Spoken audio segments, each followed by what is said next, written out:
Hey everybody, Nick Espinoza, your chief security fanatic here. Don't forget to subscribe. But today, in Debbie Downer news, we have to talk about smartphones and our kids because, quite frankly, they're damaging them. Now, a new report came out, and quite frankly, we've got to go through this. Now, this study that was conducted by Sapien Labs concluded that the younger a person starts using a phone, the more likely they are to basically have a whole lot of psychological issues after basically surveying 10,500 teens between the ages of 13 and 17 from both the United States and India.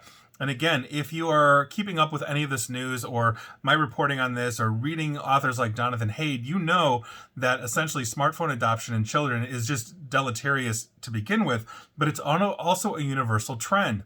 Culturally, India and the United States may be very different depending on where you are in the United States, because there's a lot of really cool Indian enclaves here as well. But quite frankly, this is just universal to technology and the human state of mind. And so the teens surveyed essentially for the report called The Youth Mind, Rising Aggression and Anger. Basically, these teens were significantly worse off than older Gen Z teens, according to the database that Sapien Labs has put together. And the youngest ages were more likely to suffer from aggression, anger, and hallucinations compared to their older counterparts. And check out the numbers here, and they're absolutely interesting. But the backdrop for these numbers is simply this. Today's 17-year-olds, as I'm sitting here in early 2025, typically got a phone around the age of 11 or 12. However, today's 13-year-olds got their phones at age 10. And that 1 to 2 year difference in early child development, which is one of the most critical times in childhood development, roughly 10 to 13, is actually beyond critical to these numbers. So with that, the report says that 37% of today's 13-year-olds reported experiencing aggression compared to 27% of 17-year-olds. So in other words, 10 more points over their older counterparts. Also, 20% of today's 13-year-olds say they suffer from hallucinations compared to 12% of 17-year-olds as well.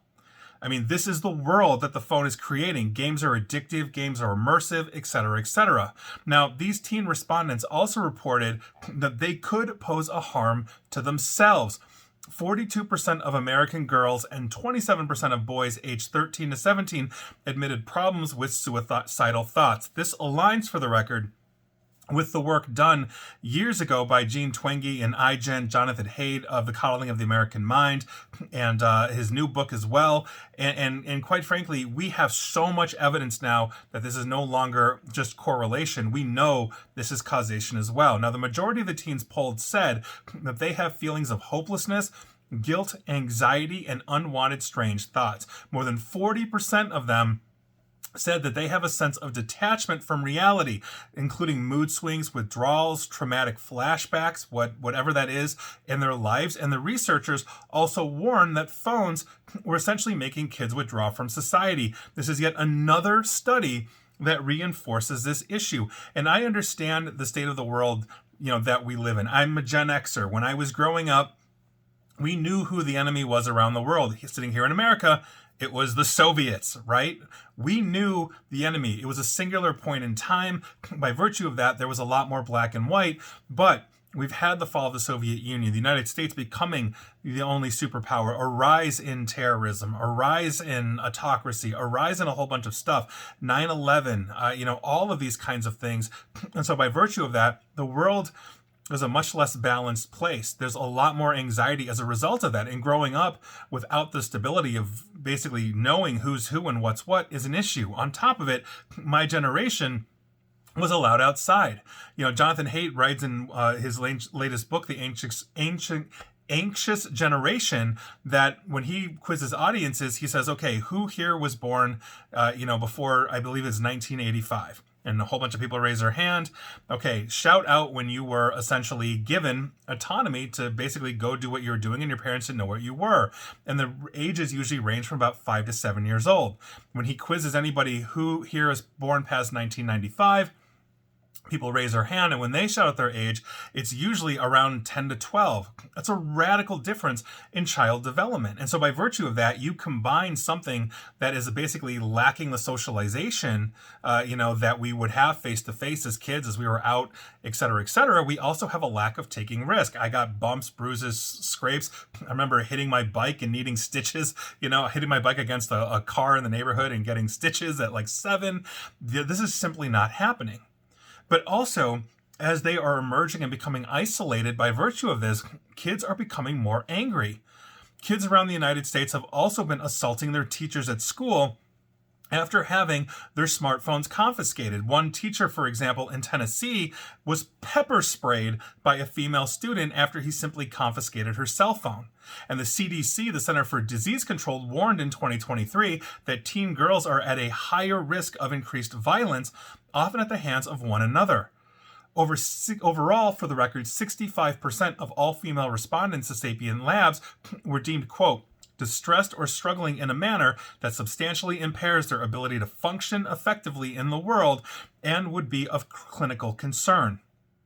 So, for the record, there's no indication that this trend is basically, this worsening trend for the record, is going to slow down anytime soon, because we are giving devices to the younger kids earlier and earlier, and it's not uncommon today for toddlers to be given access to iPads and iPhones. And so as we are thinking about this, the best thing that we can do is delay entry into device technology. And as these kids develop into teens, the best thing we can do is delay their entry into social media. Social media is cyberbullying. Social media is harassment, but social media is also addiction. And as basically teen girls need to figure out how they socialize and have in-person social networks, just as boys do in their own right. Again, go read The Anxious Generation by Jonathan Haidt. I highly recommend it. These are things that we have to really understand and really underscore. But we are doing ourselves a disservice. And I understand to the parents out there, it's so easy. If you're at dinner or whatever, you give your kid an iPad, et cetera, et cetera. But when the games are addictive to the point where they can't look away, that they are so immersed that they can't put it down, and you physically have to take it from them and they get annoyed by that, that's a warning sign. So you can't say you haven't been told, but I'm hoping that the more people that know this, the more people that understand this will start addressing these things. And remember, your first and foremost job with your kids is not to be a friend, it's to be a parent. And that means know when it's appropriate for their own mental well-being or physical well-being as well. And please like, share, follow me here on Facebook and Twitter at NickAESP, but only if you're 16 or older.